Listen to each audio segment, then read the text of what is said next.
Hello friends, आप सभी लोग कैसी हैं? आई होप आप लोग अच्छी होंगी। फ्रेंड्स, मैं भी अच्छी हूँ। इस वीडियो में अ, मैं आपसे कुछ बातचीत करने के पर्पज़ से ये वीडियो मैंने बनाया है।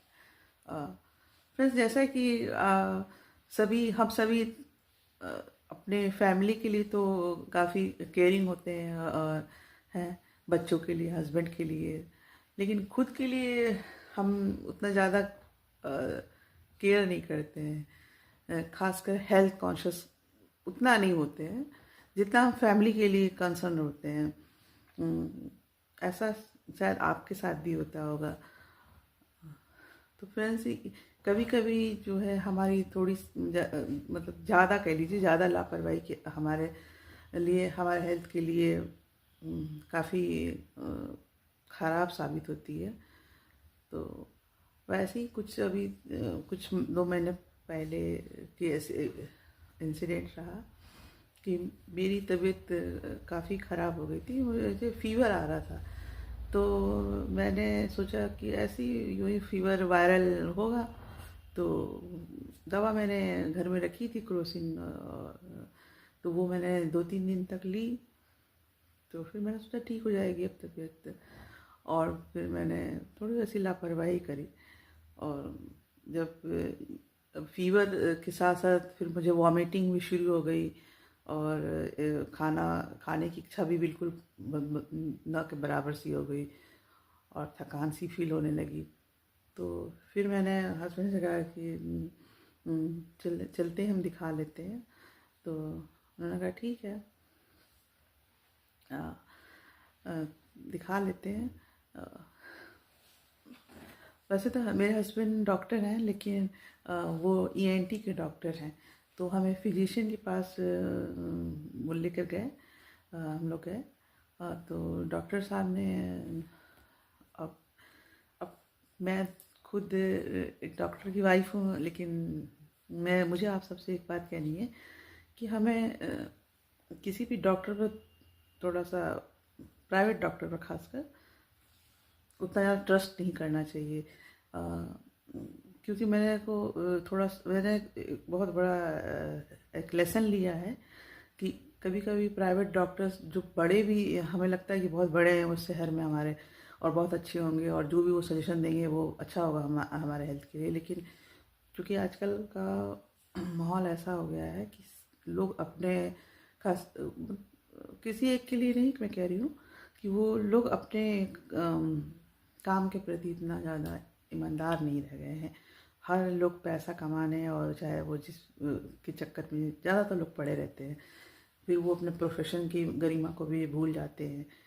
तो ऐसे ही, मतलब ऐसा एक्सपीरियंस मेरा रहा कि, तो उन्होंने, अब मैं उन डॉक्टर का नाम नहीं ले रही हूँ। तो उन्होंने फिर मुझे कई सारे टेस्ट करवाए। हम्म, तो जब टेस्ट हुए, सीटी भी करवा लिया उन्होंने, एमआरआई भी करवाया।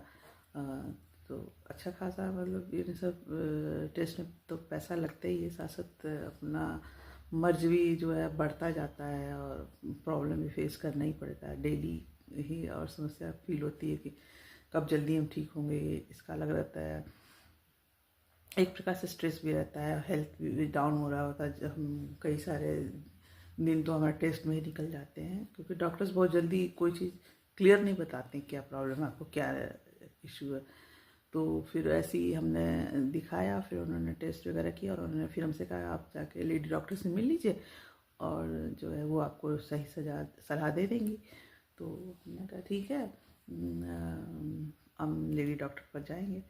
तो फिर मैंने सोचा कि जो डॉक्टर के लिए उन्होंने रिकमेंड किया उसके पास मैं जाके मैं अपने पुराने लेडी डॉक्टर के पास जाऊंगी, जहाँ मेरे दोनों बच्चों की डिलीवरी हुई थी।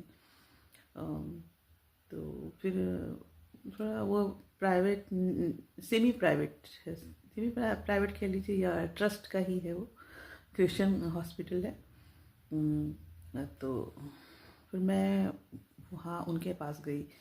और फिर जब उन्होंने, तो जैसा उन्होंने डॉक्टर साहब ने बताया था, फिजिशियन ने, कि आपको थोड़ी सी यूट्रस में प्रॉब्लम है और जो है आपको ऑपरेशन करवाना पड़ सकता है, कुछ सिस्ट बताया उन्होंने। तो मैंने जब उनको डॉक्टर साहब को बताया, अपनी रिपोर्ट वगैरह दिखाई, तो उन्होंने कहा कि नहीं ऐसा तो कुछ नहीं लग रहा है, और सीटी से भी देख के ऐसा कुछ नहीं लग रहा है कि ऑपरेशन कराने की ज़रूरत है। और जो है कभी कभी बॉडी में हार्मोनल डिसबैलेंस और भी कुछ कुछ प्रॉब्लम्स की वजह से लेडीज़ में थोड़ी ये सब पेट दर्द, ये सब वॉमिटिंग वगैरह की कभी कभी सिम्टम्स हो जाते हैं, और कई भी रीज़न होता है, कभी कभी वायरल से भी होता है। तो वैसे उन्होंने कहा कि नहीं, ऑपरेशन कराने की ज़रूरत नहीं है। तो फिर मैंने ऑपरेशन टाल दिया अपना। तो उसके बाद फिर मैंने में डाउट रहा, तो हमने कहा एक और लेडी डॉक्टर से बात कर लेते हैं, पता नहीं है। डॉक्टर साहब ने कहा तो उसे कहीं ऐसा ना हो कि हम लापरवाही करें और बात मर्ज ज़्यादा ही पड़ जाए।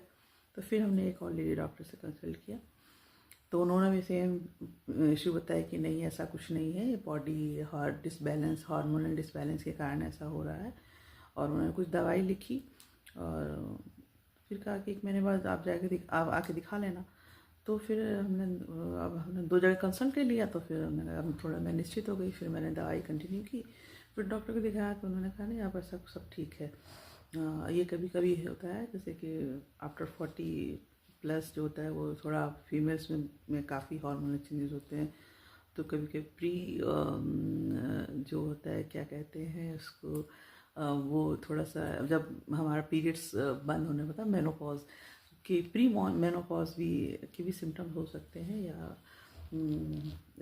और भी बहुत से डिसबैलेंस होते हैं बॉडीज़ में।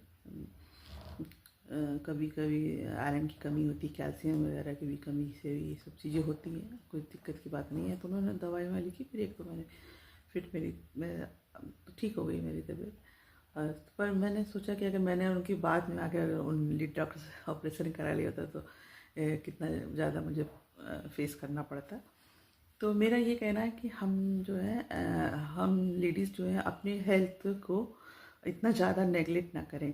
इमिजिएटली अगर हमें थोड़ा इशू हो रहा है, और वो जो है 15 डेज से ज़्यादा ऐसा लग रहा है हमें कि कोई जो है इशू जो है ठीक नहीं हो रहा है, तो हमें तुरंत कंसल्ट करना चाहिए। और हो सके तो अगर डॉक्टर अगर फिर भी ठीक ना हो रहा है, तो 1-2 डॉक्टर से कंसल्ट करके ये आगे के प्रोसीजर करना चाहिए, या दवाई जो भी वो आपको प्रिस्क्राइब करें वो कर लेनी चाहिए। क्योंकि आजकल प्राइवेट डॉक्टर्स भी जो है ना, मतलब क्या कहा जाए उनके बारे में अब। तो यही सब, ये बात मुझे आपसे बतानी थी कि हम लेडीज़ को भी जो है अपने हेल्थ के बारे में भी थोड़ा सा कंसर्न रहना चाहिए, और वक्त पे अपना ध्यान देना, अपने आप को ध्यान देना चाहिए।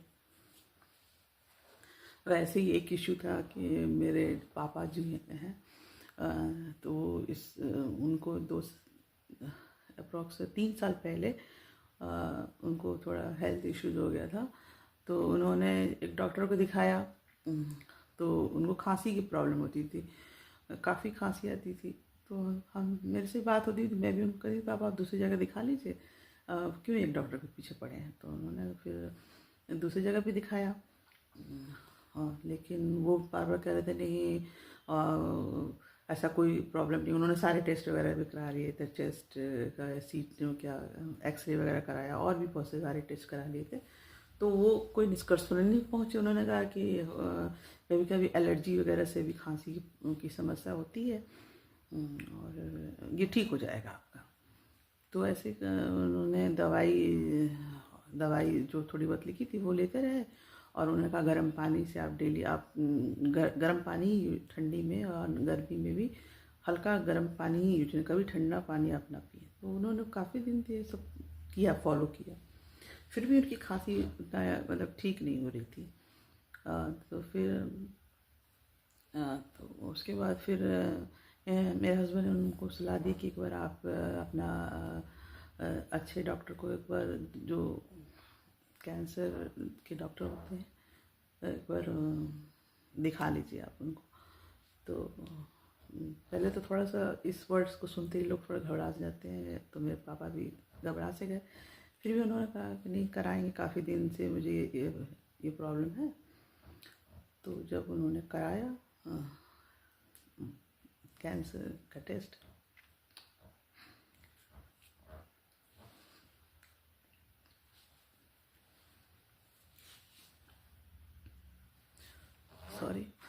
तो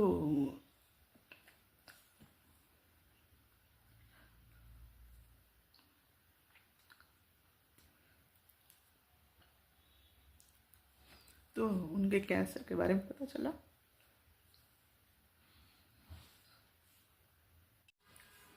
सॉरी फ्रेंड्स। तो जब उनके कैंसर के बारे में डॉक्टर ने बताया तो उन्होंने कहा कि आपका कैंसर जो है वो 3rd स्टेज का, स्टेज 3rd का कैंसर है आपका। और जो है ये जो है उनको गले का कैंसर था है। तो फिर उन्होंने फिर ये मतलब घर में सब लोगों ने डिस्कस किया इस बारे में कि ये ट्रीटमेंट के लिए हम मुंबई जाएंगे और वहाँ वहीं जाके टाटा मेमोरियल में जो है ट्रीटमेंट लेंगे। तो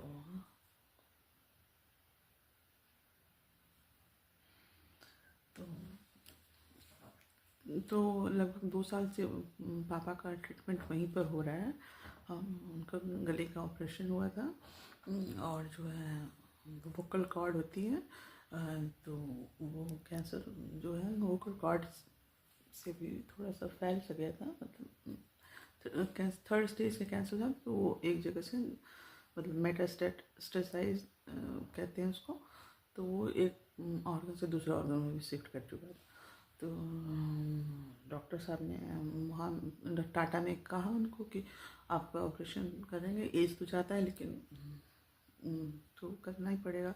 फिर उन्होंने खैर करवा लिया और फिर जो है ऑपरेशन हो गया उनका। उसके बाद कीमो उनको चला और रेडिएशन भी हुआ। तो 2 साल हो गए हैं, वो सही हैं अब। काफ़ी पहले से काफ़ी मतलब ठीक है। लेकिन ये मतलब मुझे ये बात शेयर करनी ये थी कि मतलब अगर हम वक्त पर कोई चीज़ जो हमें इशू हो रहा है और हम जो है उसका ट्रीटमेंट करने लगे वक्त पे, तो अगर जैसे कि उनका अर्ली डिटेक्ट हो जाता तो शायद दूसरे ऑर्गन में नहीं वो शिफ्ट करता और एक मतलब सर्वाइवल के चांसेस और ज़्यादा बढ़ जाते हैं कैंसर केसेस में। तो ये थोड़ा सा है कि ये कहना था मुझे कि किसी को भी फैमिली में या खुद को भी अगर कोई भी हेल्थ इश्यूज हो तो हमें इमीडिएटली उसको उसको देखना चाहिए, उस पर केयर करना चाहिए, जो डॉक्टर से कंसल्ट कर लेना चाहिए। क्योंकि चीज़ें जब बढ़ जाती हैं तो थोड़ा सा बहुत ज़्यादा कभी कभी एडवर्स हो जाता है। तो यही सब कुछ मुझे आपसे शेयर करना था।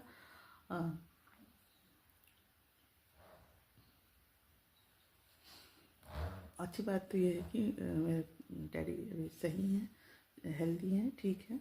मतलब बस सारा जो कैंसर से रिलेटेड जो भी अभी जो भी डॉक्टर्स ने उनको सलाह दी है और प्रिवेंशन के लिए और डाइट के लिए वो सब वो फॉलो कर रहे हैं। और कुछ दवाइयाँ भी अभी भी थोड़ी बहुत चलती हैं। अब स्वस्थ हैं, अच्छे हैं और होप कि वो अच्छे रहें, स्वस्थ रहें, उनकी लंबी आयु हो। आप सब भी दुआ कीजिए। Okay friends, bye friends.